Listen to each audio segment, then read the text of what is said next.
नमस्कार, जनभावना टाइम्स में आपका स्वागत है। आपके साथ मैं हूं अंकिता। आइए शुरू करते हैं टॉप 25 में फटाफट खबरों का सिलसिला।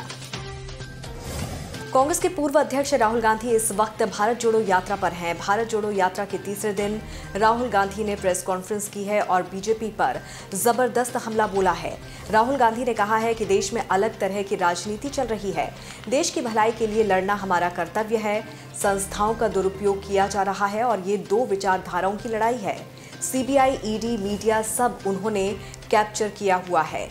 150 दिनों तक चलने वाली कांग्रेस की भारत जोड़ो यात्रा का आज तीसरा दिन है। शुक्रवार को यात्रा नागरकोइल में स्कॉट क्रिश्चियन कॉलेज से शुरू हुई। पदयात्रा सुबह 10 बजे पुलियूर कुरिची में परई चर्च पहुंची। नागरकोइल स्थित स्कॉट क्रिश्चियन कॉलेज में सुबह यात्रा शुरू करने से पहले तिरंगा झंडा फहराया गया।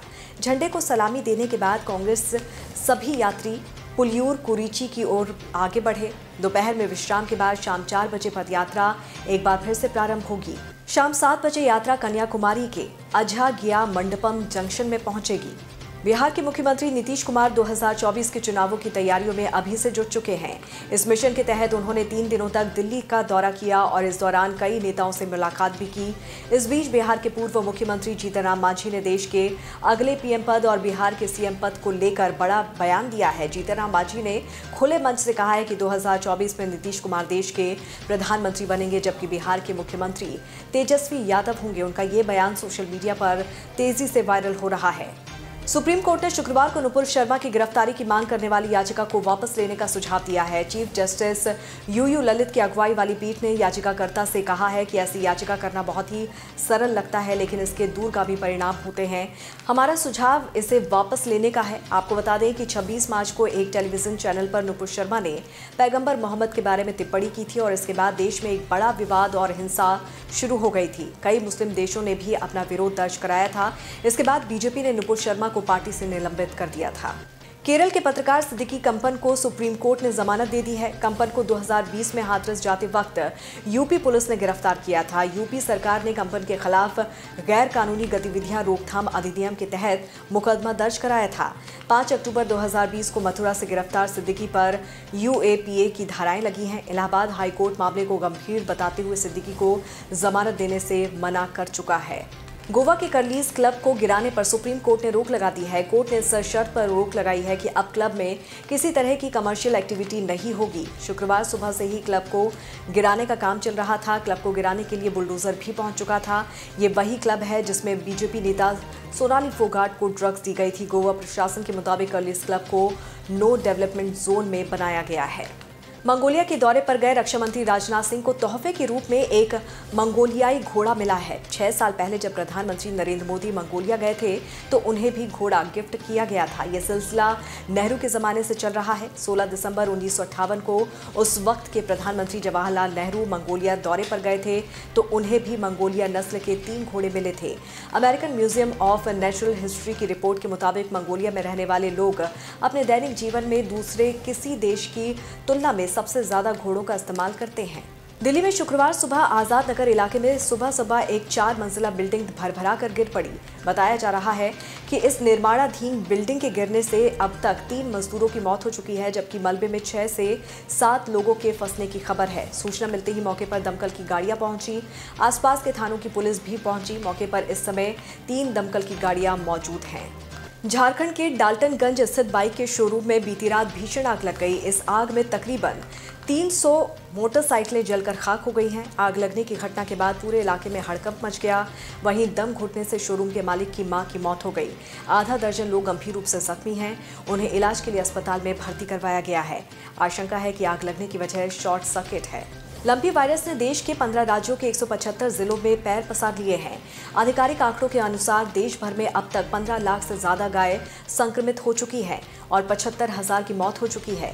सबसे खराब हालात राजस्थान में है। सरकारी आंकड़ों के अनुसार यहां अब तक 10.61 लाख गायें संक्रमित हो चुकी हैं, जबकि 46,000 से अधिक की मौत हो चुकी है। संबंधित इलाकों में गायों का टीकाकरण किया जा रहा है। यूपी की राजधानी लखनऊ में दुबई की तर्ज पर परफ्यूम पार्क बनेगा और इस परफ्यूम पार्क में खुशबूदार फूलों के पौधे लगाए जाएंगे। तो वहीं जनेश्वर मिश्र पार्क में जुरासिक पार्क और मोशन पार्क बनेगा। मोशन पार्क के निर्माण में 3.5 करोड़ रुपए का खर्च आएगा। लखनऊ विकास प्राधिकरण ने इस प्रोजेक्ट पर मोहर लगा दी है। जानकारी के मुताबिक मोशन पार्क में जाने के लिए 100 रुपए का टिकट लेना होगा। देश भर में 10 दिनों तक चलने वाला गणपति उत्सव का आज समापन हो रहा है। गणेश चतुर्थी के मौके पर आज जगह जगह गणपति की विदाई हो रही है। महाराष्ट्र से यूपी तक, केरल से लेकर तेलंगाना तक भक्त बेहद उल्लास के साथ बप्पा को विदा करते दिख रहे हैं। गणेश चतुर्थी के दिन एक तरफ जहां भगवान गणेश भक्तों के घरों और पंडालों पर स्थापित होते हैं, तो वहीं ठीक 10 दिन के बाद उन्हें विदा किया जाता है। कई जगहों पर ढोल नगाड़े के साथ बप्पा की विदाई की जा रही है। केदारनाथ में बाबा के दर्शनों के लिए पहुंचने वाले श्रद्धालुओं ने पिछले 3 साल का रिकॉर्ड तोड़ दिया है। पिछले 126 दिनों में 11 लाख तीर्थयात्रियों ने बाबा के दर्शन किए। अधिकारियों द्वारा जारी आंकड़ों के अनुसार इससे पहले 2019 में 10 लाख तीर्थयात्री केदारनाथ धाम पहुंचे थे। आपको बता दें कि केदारनाथ यात्रा साल 2020 और 2021 में कोरोना महामारी के कारण प्रभावित रही, लेकिन इस बार यात्रा अच्छे से आयोजित की जा रही है। ब्रिटेन की महारानी एलिजाबेथ द्वितीय का 96 साल की आयु में गुरुवार को निधन हो गया। ब्रिटेन में सबसे लंबे समय तक शासन करने वाली महारानी एलिजाबेथ द्वितीय ने स्कॉटलैंड के बालमोरल कैसल में अंतिम सांस ली। ब्रिटेन की महारानी एलिजाबेथ द्वितीय का गुरुवार को स्कॉटलैंड के बालमोरल कैसल में निधन हो गया। क्वीन एलिजाबेथ का शाही परंपरा के मुताबिक 10वें दिन यानी कि 19 सितंबर को अंतिम संस्कार किया जाएगा।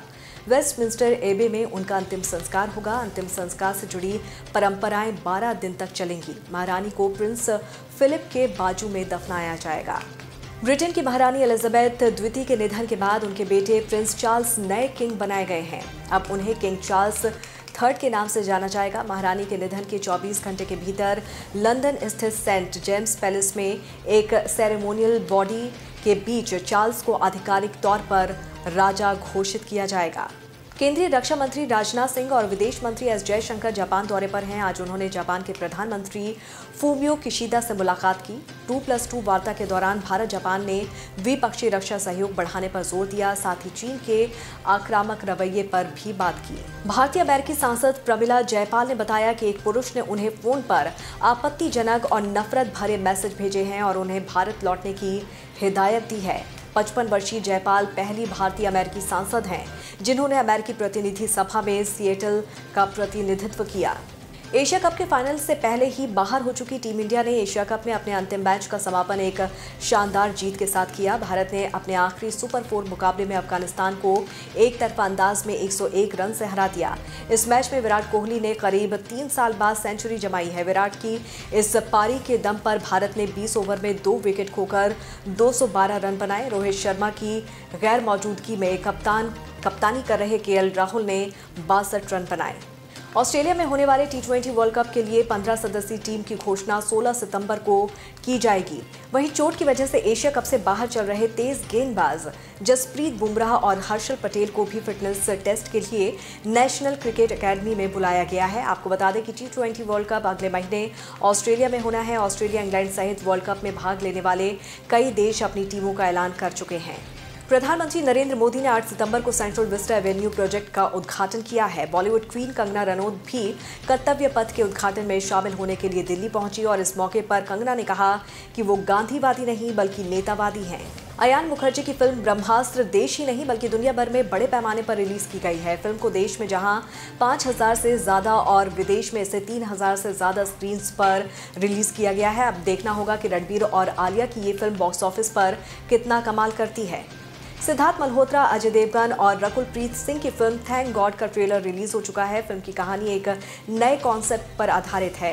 ये सिर्फ एक फिल्म ही नहीं है बल्कि इसमें एक बड़ा संदेश भी छिपा हुआ है।